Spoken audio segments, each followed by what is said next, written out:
Good morning, everybody, and thank you for being there despite the dinner last night. Thank Anthony for this presentation, and thank the Professor Grunwald and the Professor Kiefer for inviting me. It's really a privilege to be here. So I'll try to summarize my own understanding. You are the expert, I'm not. So this is my own understanding of the transformation that is going on in the society. And this is a premise we should do.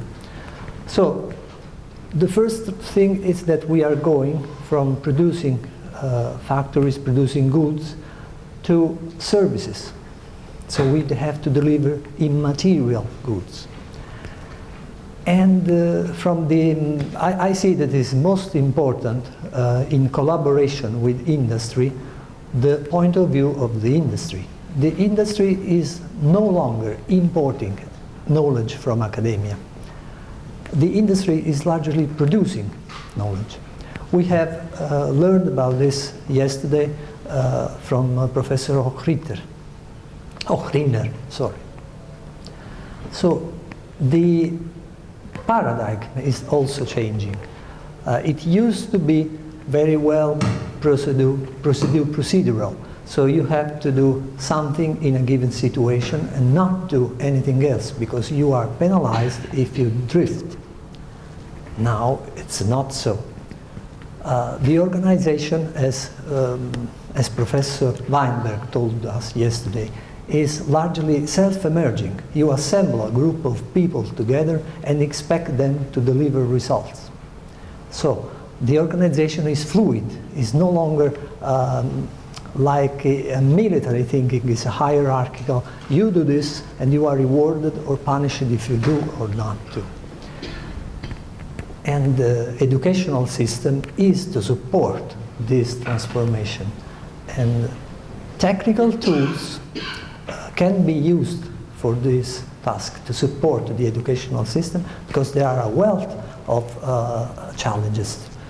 Maybe some ideas from research and applied research can be useful to provide the educational system with new ideas and new tools.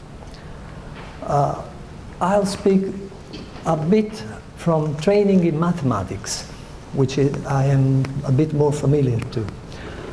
Starting with the book, the famous book from Georgi Pozha that provided a framework to solve problems in a structured way.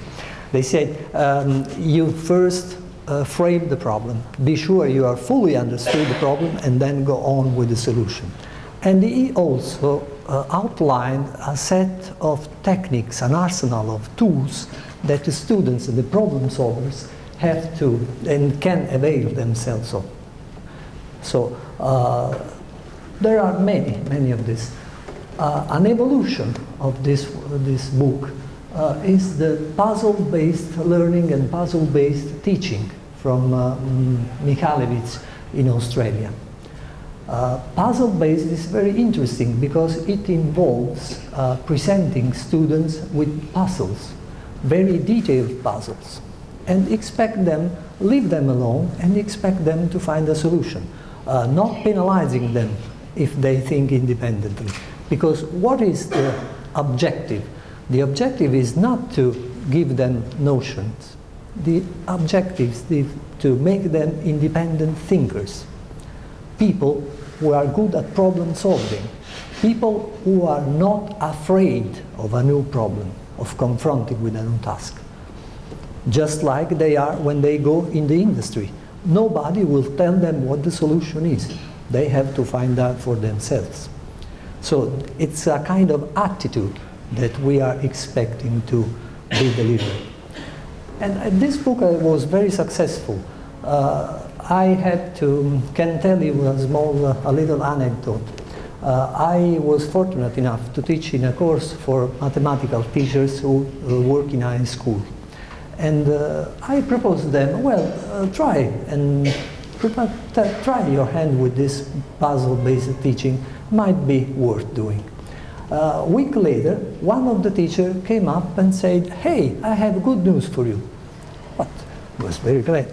And say, I got a student who was the last, who was always having bad marks. It was regarded as not being so intelligent. So then she proposed to the class one of the puzzles, and the one I believe is the most interesting and intriguing puzzle.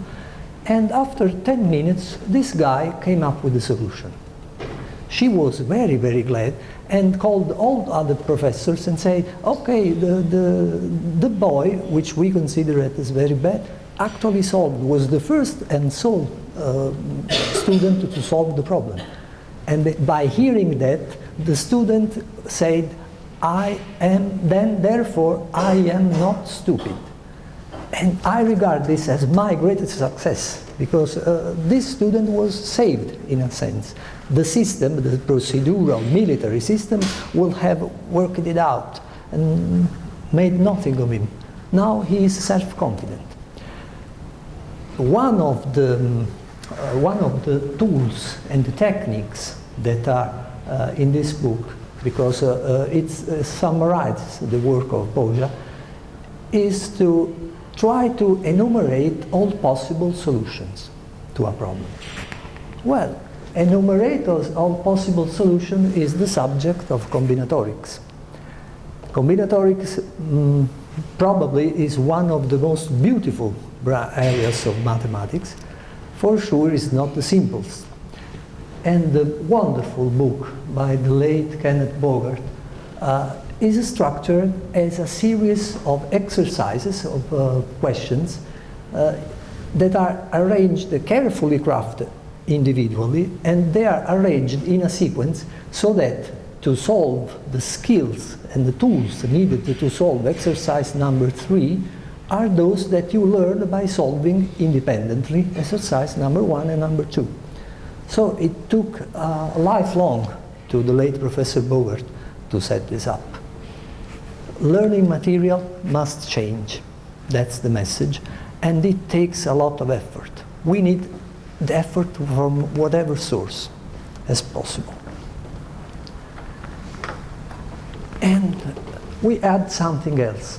Now, learning was an individual process, targeted and regulated. It was heterodirected. Someone else was telling students what to do. And now, as Professor Weinberg told, we have a collective learning, team of people who together learn. And a team of people that in a self-organized way arrange their own thinking, their own way of working, because they can do that and confront with new problems. They don't need to be directed. They need to be addressed into the right direction with a gentle push. And another thing, we had the Brockhaus paradigm, do you remember? We were used to look for information, to find information, search in an encyclopedia. Now, probably the problem is the opposite. We have to filter out information because we are in the deluge of data. What is the relevant information? You know, we are talking about fake news and everything, things like that. So we had just to filter out the relevant information from the information which is irrelevant, absolutely. And this is a task difficult for humans, because information is growing and will be growing even faster. Add to this, in the specific context of education, all the data from usage coming from online platforms. They are even measuring eye movements of students to tell and predict when, at the moment when the student will get bored and distracted. So measure the attention in a really exact way, tracking eye movements. This means we have a lot of students, much more. Professor Weinberg told he had 5,000 people in the course. We are used to classes to 200, 300, but 5,000. It's impressive. And these are people from all parts of the world. And we have detailed data about their behavior. So at what time they switch, how long they keep track to a single session, so what they do. This material is very rich and we have to study. We could extract useful information. The data is very complex because it includes also multimedia stuff and simulations. Simulations cannot be just described, oh, this is a simulation about an industrial plant. No, you have to provide a lot of context. What the simulation is meant for, what are the prerequisites, what is the expected time, what is the expected outcome. So data is very, very complex. We have this massive amount of data to learn from, but it will take something more that a single person or a lot of person, even a lot of person together can do. Automated tools to dig into this massive amount of data. And probably the solutions was thought about a couple of years ago. In the ancient times, someone said that it's important to look for patterns rather than following the simple things you were instructed to. Looking for patterns. Well, guess what is the most successful, or one of the most successful tools that are good at detecting patterns and identifying patterns and exploiting patterns in data? The title of the presentation tell you nothing? Well, it's neural networks. Because we have a lot of data, and this data have a structure. It is hidden into data, and we get to pull it out. Neural networks are the tool, one of the tools, and a flexible tool that can help us. That's why I choose this one as the title and the subject. Just to frame the, not want to insist on the mathematical details, but the tools are to transform experience into knowledge. Well, it's experience and knowledge because it's just observations, data, into useful predictions. So we have some observed examples, data points, we call them data points, and possibly some of these data points have a label. So we have a student performed a task at this date with this background, and the result was this one. So we have a collection of experiences, of measurements with outcomes. Usually we have outcomes. There are many situations where we don't have any outcome, and this is called unsupervised learning, in contrast to the supervised learning when we do have the outcome. So we have some pairs of, who knows, some fruit, we know the size, we know the color, we know the softness, and we know the taste. Otherwise, in other contexts, we don't have the observations. We just have the thing to text. We have a lot of data, a huge corpus of written text. And we just know that some sentence belongs to a corpus. So it's legal in that context. And it may be not in others. And this is unsupervised learning, completely different stuff.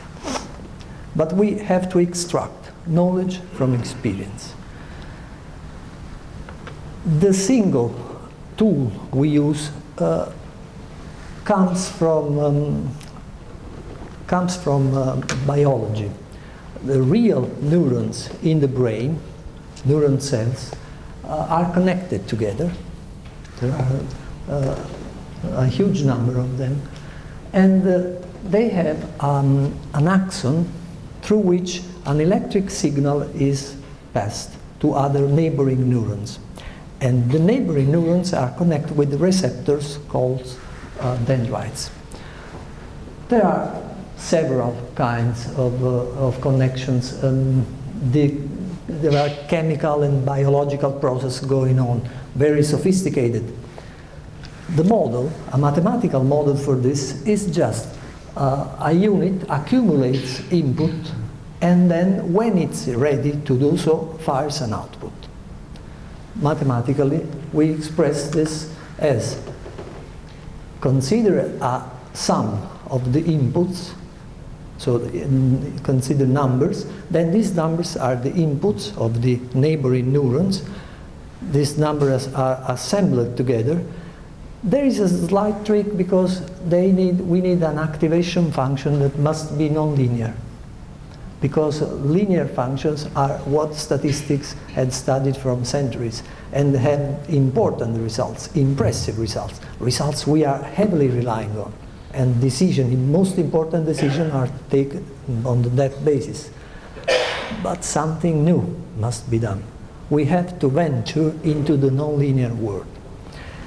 And this is why, after taking a weighted sum of these inputs, we need to pass the result through a function which is nonlinear and called an activation function. And this function has a simple S-like shape, just like this. Basically, it is a step function that is smoothed. So, either you are 0 or you are 1. When the signal is very strong, you output 1. When the signal is very low, you output 0. In the middle, you take a decision, and take a decision gradually. It is that graduality that enables the parameters. You remember the weighted sum, the weighted are adjusted to the value we observe because of this graduality. So the network adapts to what it sees. And see, I will behave in a way that reflects as closely as possible the relationship between the data points and the label, which is what I want to discover. Because I'd be most glad if I discover an exact mapping. This means that if once I have learned what makes a student what moderates the attention of a student, then I provide the network with the data of a new student, and the network will tell me, so this guy will be concentrated and focused for just 55 minutes. Not one more, not one less. And I have a fair estimate. That would be great. And the structure of a wide network. If we model these relations, these connections with arrows, we have the input of one unit be connected with the other units.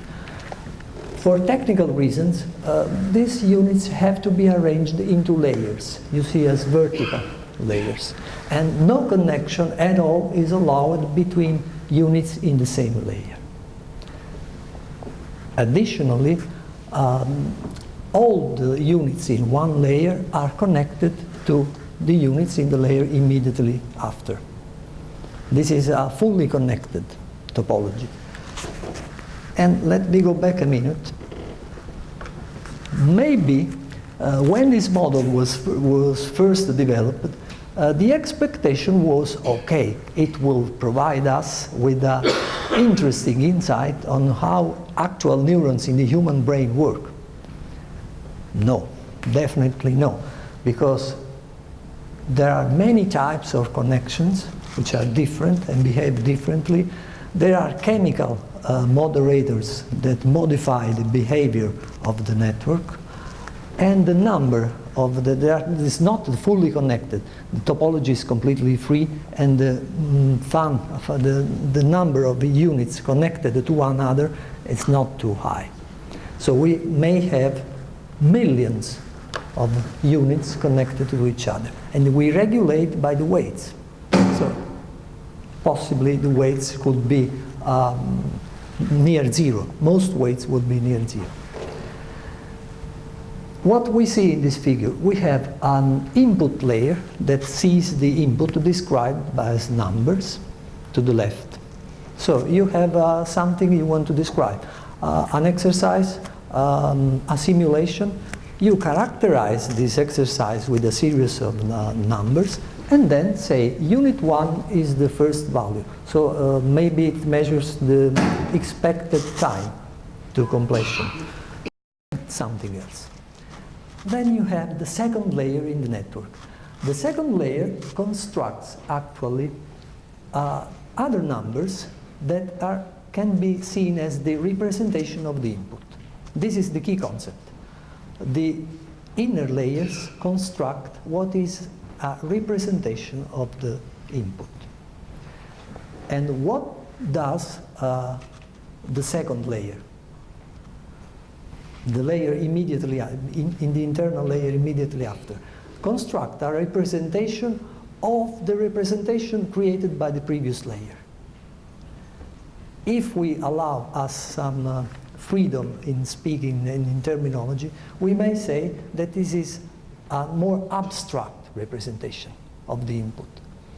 The networks that are processing images actually recognize some patterns in images, angles and circles. So they are good at creating abstract representations. We might think that the inner, going inside in the hierarchy of layers, we will have some units that are related to cats, but it's not true. It would be really interesting if we had some unit that recognized cats. It gets activated only when the image contains a cat, but it's not so. The inner layers contains images that are worth looking into, but the reality is a bit more complex that the network can use. But the key point is that these hidden layers create a mapping of the input into a different space, and this different space is easier for the output layer to make a decision. So how long this student is going to take to solve this problem. Because in the representation, that would be something that a number that grows higher the expected output is. So the key point is that we have representation building. Let's go into practice, because it's software is available to do this kind of stuff, but don't think that it's immediate. Well, we create the network, give them the data, and it will solve our problem. Not exactly so, because there are many decisions to be taken. How many layers should we have? How many units in each layer? What activation function can we choose? Do we need to preprocess our data?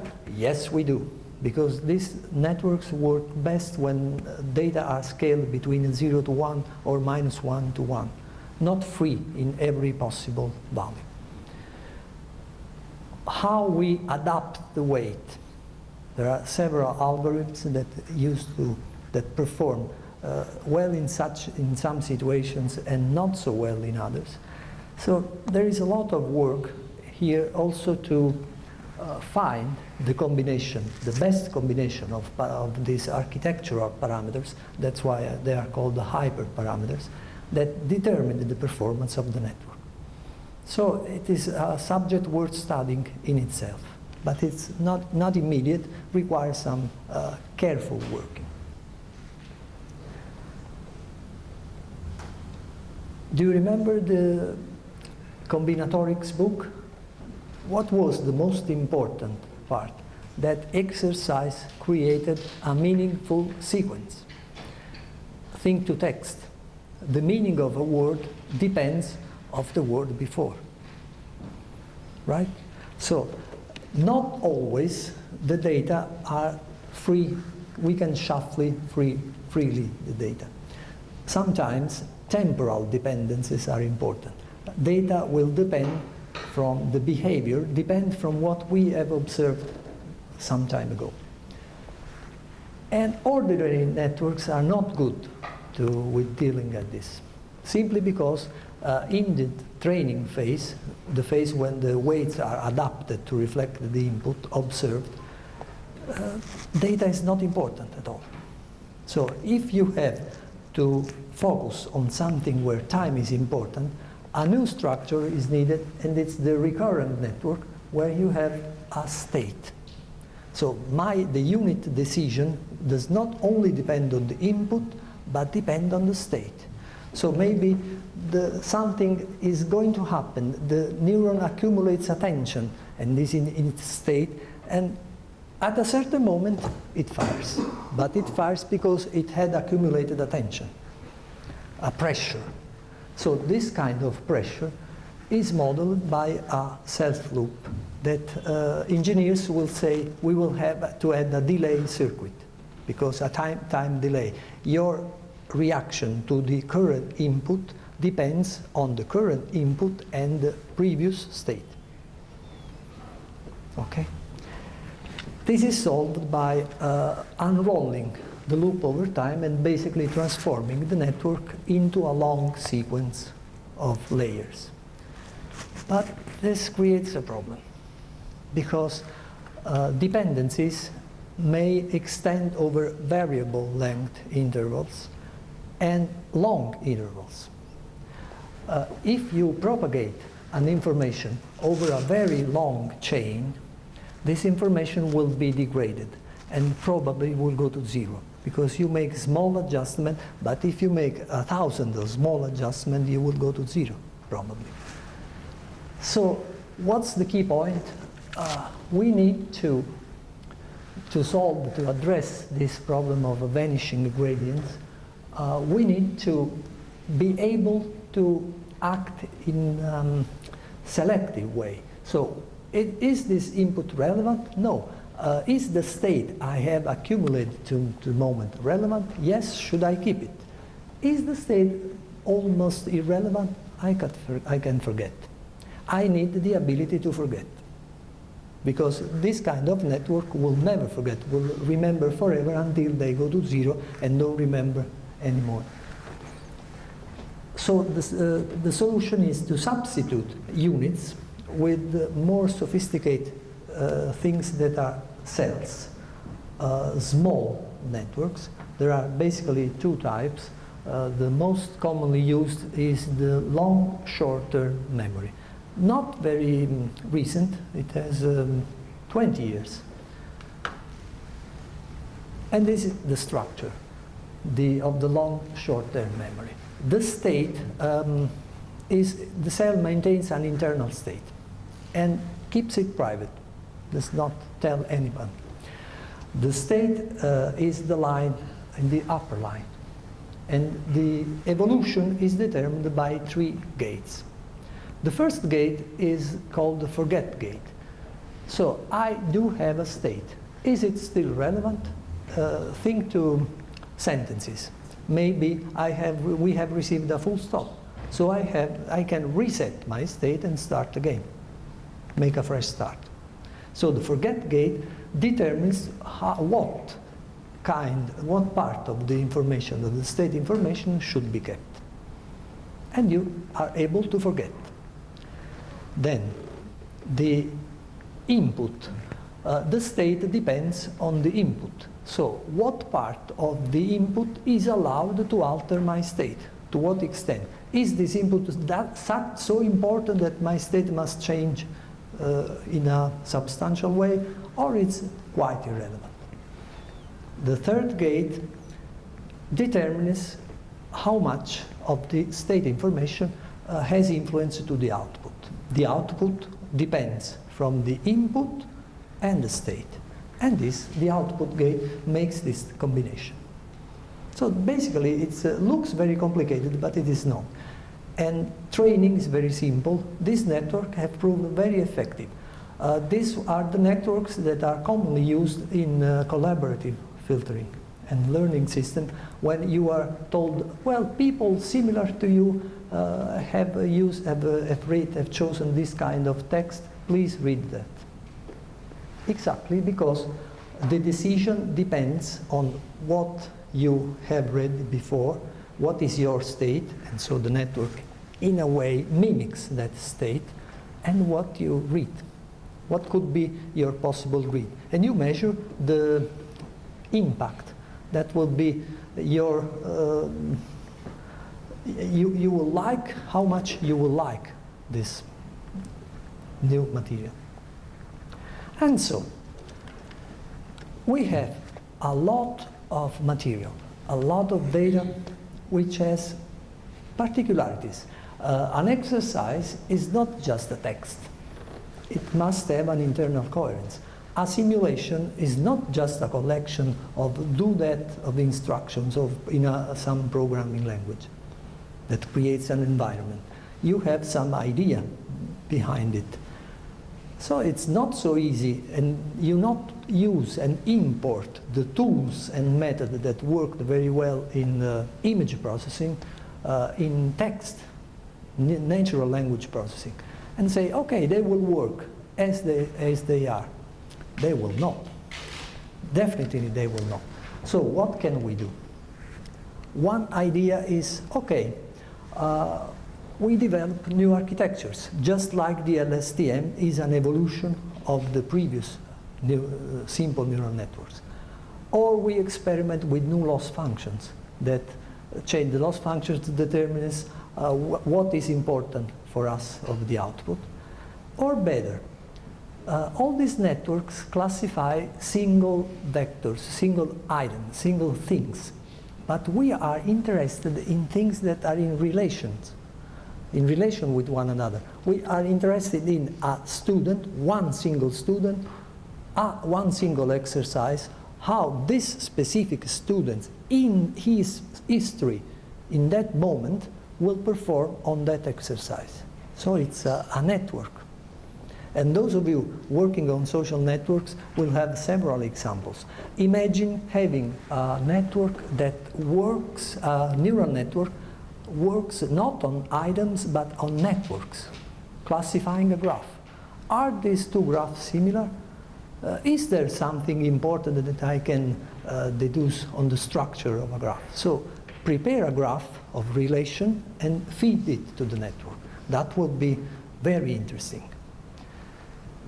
And the good news is that modular structures have been developed, so assembling layers doing different things is fairly easy. For example, today we see networks with 1,000, 2,000 layers, which is rather a bit frightening to me because of the propagation. What is it like to propagate an information in 2,000 steps? How much will remain? But the Google networks are 200 and more layers. So that's something. The idea is, can we preserve some part of the original input so that it is then saved and fed just to the last layers? This idea is called the residual connection, or skip connections, or bypass connections, and is very powerful. It's one of the things that's getting more attention now. Basically, you check the input and the simple transformations on the input with a very complex processing and merge them together. So this is one thing that could yield good results. And then back to the representations. We would love to see similarity, because for collaborative filtering and learning systems, we have to see, okay, two students are similar, so we provide them with similar related material or with the same material. Or this kind of objects are similar, well, let's assemble them together. But similar is it's not what we really want, because we want to construct meaningful sequences. One thing is a prerequisite for another. So it's not just similarity, but networks can use to establish some kind to measure the degree of similarities between students and between books or texts or simulations or whatever you want. There are basically two ideas to realize this. One is called autoencoder. The autoencoder is a simple network which is trained by, the objective is just reproduce your input. But the trick is, at a certain point in the structure, you will have a very, very simple layer. In this picture, you will see there are just two nodes, 2 units. So, if the network is to be able to reconstruct its input fully, it has to concentrate all the relevant information in those two blue points. It must be so. This implies that we have in those two little blue points all the relevant information of the input that may be 1,000 numbers. So these two numbers describe perfectly 1,000 numbers. We have built a condensed representation.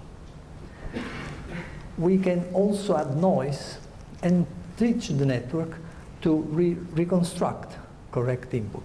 That's what a powerful technique, because it fixes errors. We make small alterations in the input and allow the network to reconstruct and reward it. Reward. I use some anthropological terms. Please take it with the right meaning. The network is rewarded if it reconstructs correctly the input. And we learn something about the real structure. And then embeddings.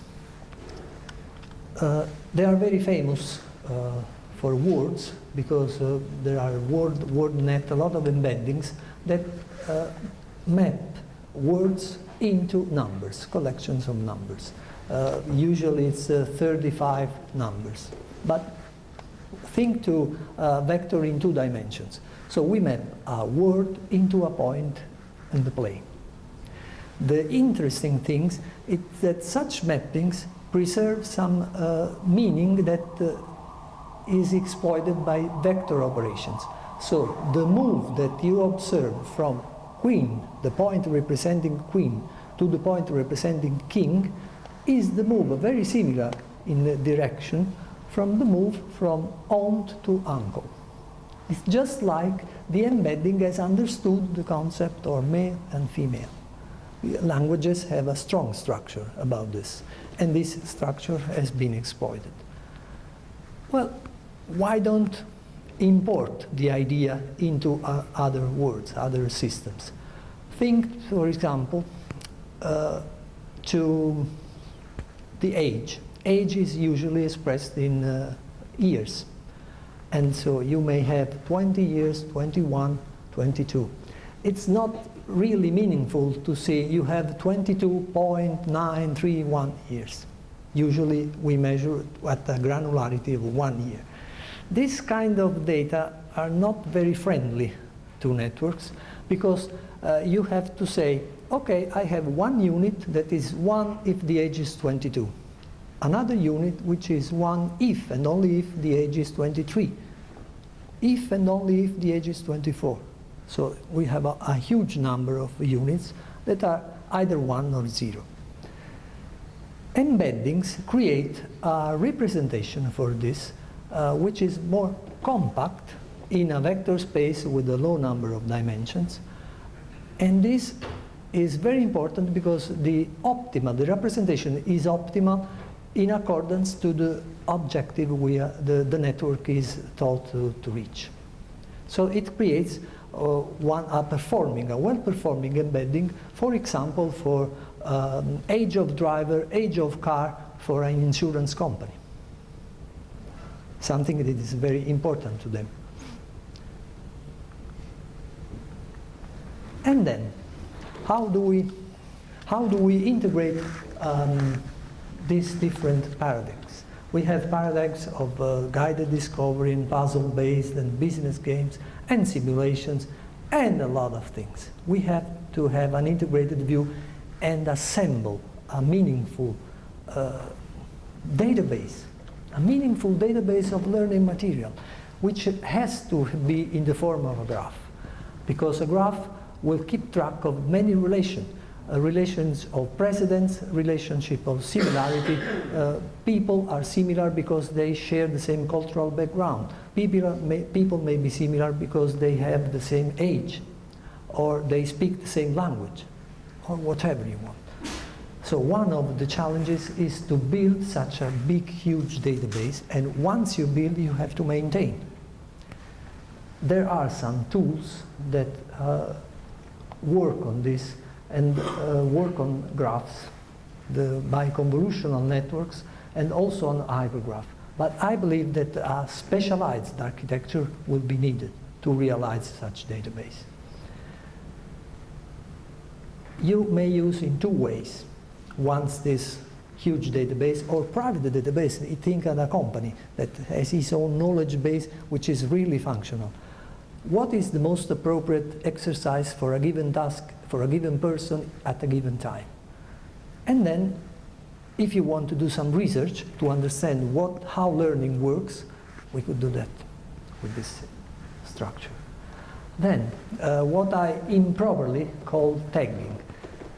We are very familiar with object recognition. So the networks normally, and the self-driving cars are reality, they recognize objects in images.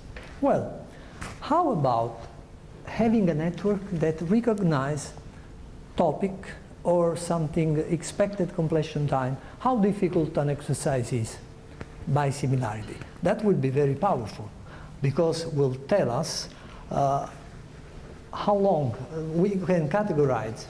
We have a wealth of material, and we have to devise new material to integrate new paradigms.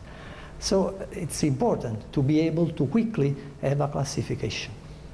So what I call tagging means actually, well, give an indication of a learning object. May it be appropriate in a given situation or not. And this could be a really interesting area of research. But we have to be able to look at this tagging and verify, because it's human-made. And this is another. So what are the parameters of a human evaluation? Then we can ask these two people what they think about it. Problem is that these two people really do not exist. These are images artificially generated by a device which is called generative adversarial networks.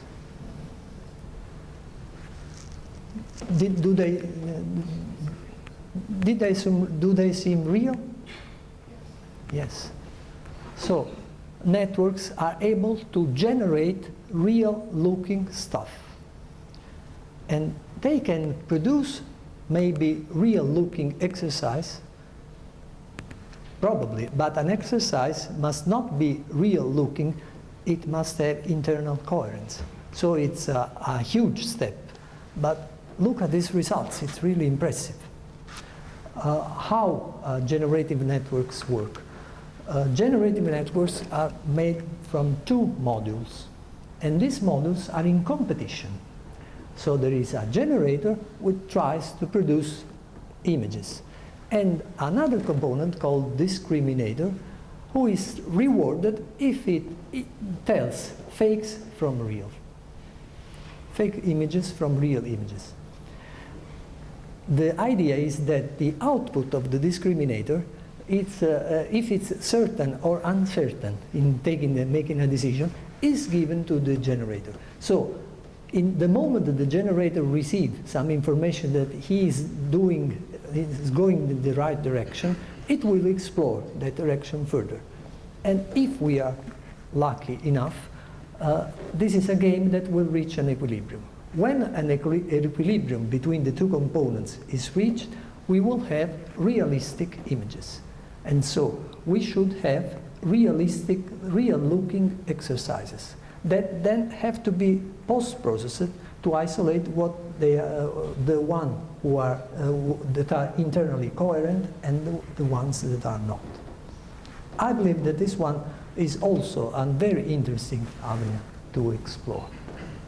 And also, if we are able to evaluate an exercise and say, okay, this is correct, this is not, possibly we could think to automatic assessment. Sometimes there are rumors it is actually used, and not so with not so good results. But what is the key issue? Assume we are clever enough to devise a network that is able to do assessment. That would be great, because that will save us a lot of time. But the network, the student will say, okay, I disagree. So the network should be able to explain why a decision was taken. And now it is not so. Networks are black boxes that decide. They decide correctly because the self-driving car do drive on the streets, but they cannot explain why they made a left turn or right.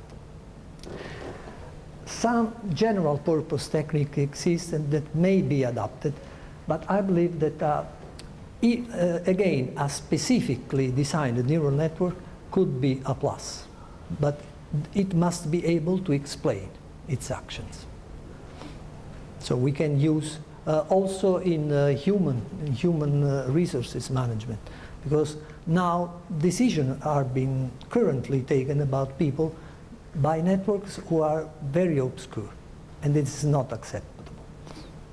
The last thing, decision could be based on some information, any information available, and this information unfortunately can include something we will not definitely be included in a decision process, in an evaluation. We may be interested in the performance or genders, different genders, as Anthony said yesterday. But one thing is to study the phenomenon, one thing is to make a decision from a single individual. We should never allow gender to be a determinant in decision. But think, if people, students from a poor township have bad results, and we include the township in the factors, even a good students from that township will have a bad grading, just by similarity. And this is absolutely not acceptable. So this is a tricky point that deserves a lot of attention, and I hope it will attract some useful research and yield good results, shortly or not shortly, it depends. And now, sorry for having been so deep in technical details. I hope the words have been interesting. Thank you.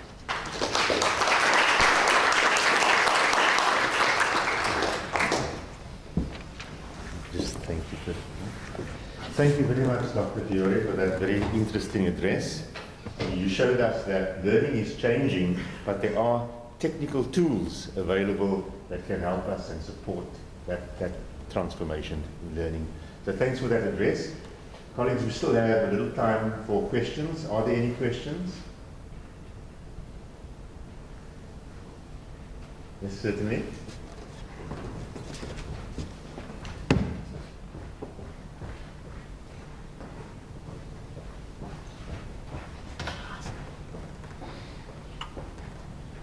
Thank you for the inspiring presentation. My name. My question is, because you really intrigued me a little bit on how neural network can be used to generate new exercises for students. If you already have that kind of experience to apply neural network for designing new exercises for students.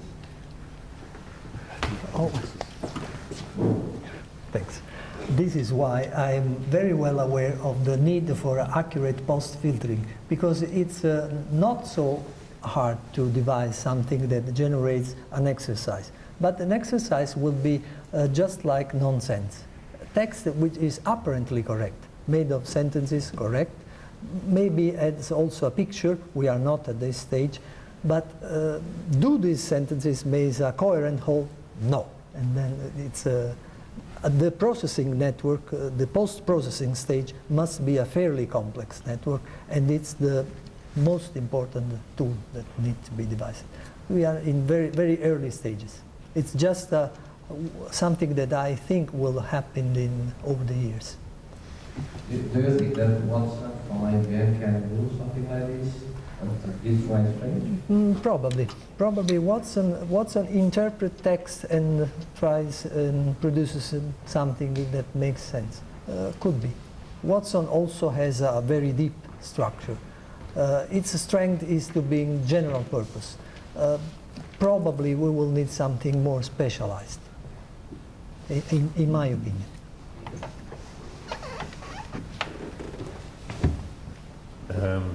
Laverne?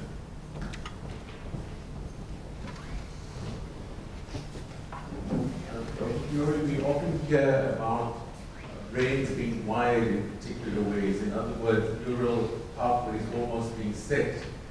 How much of this is that can be retrained?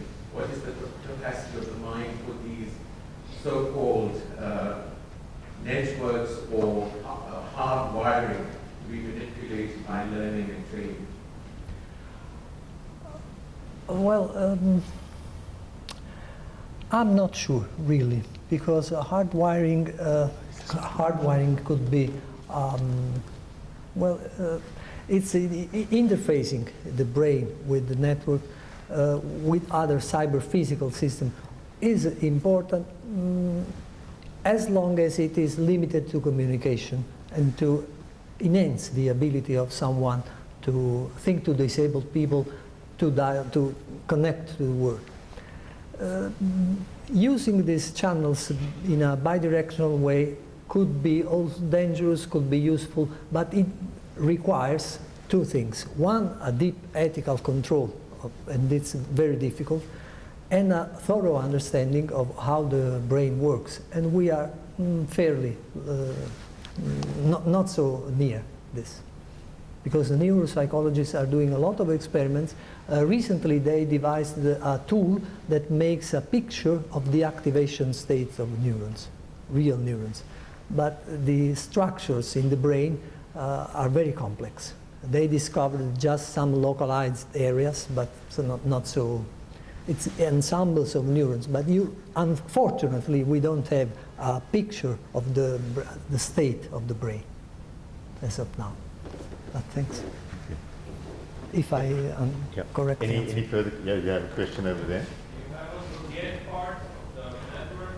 Why do you need that implemented? Sorry. Forgetting. Uh-huh. So why do you need a forgetting layer? In the LSTM, you think? You don't have enough memory. No.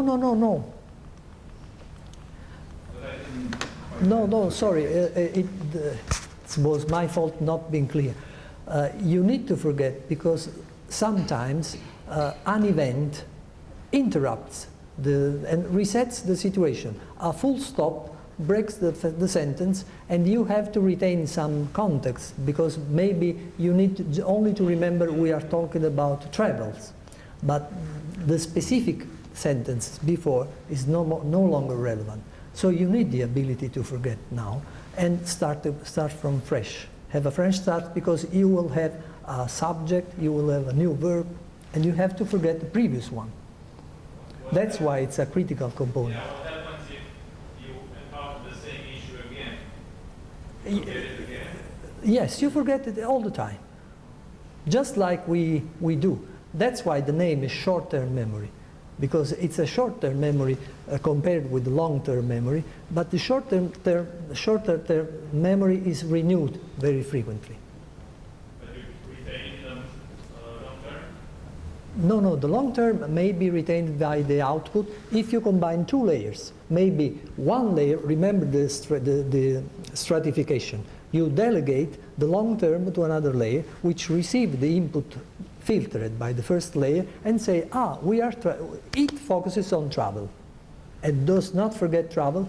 until the writer has changed radically thing. So yes, relevant stuff in that moment, at that level of granularity.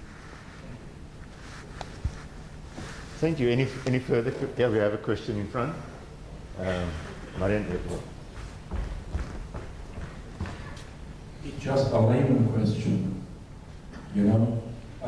I suppose that you applied these neural networks also in some specific areas of activities, or so you are not just working on it in an abstract and theoretical way. No.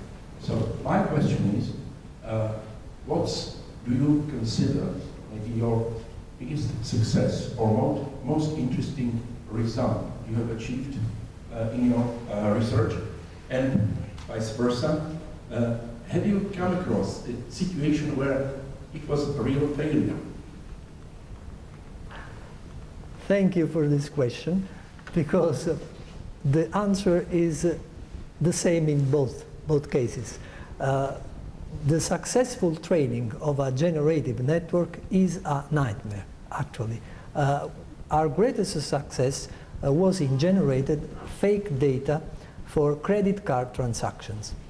You know, problem is that you have to identify fraud, potential fraudster.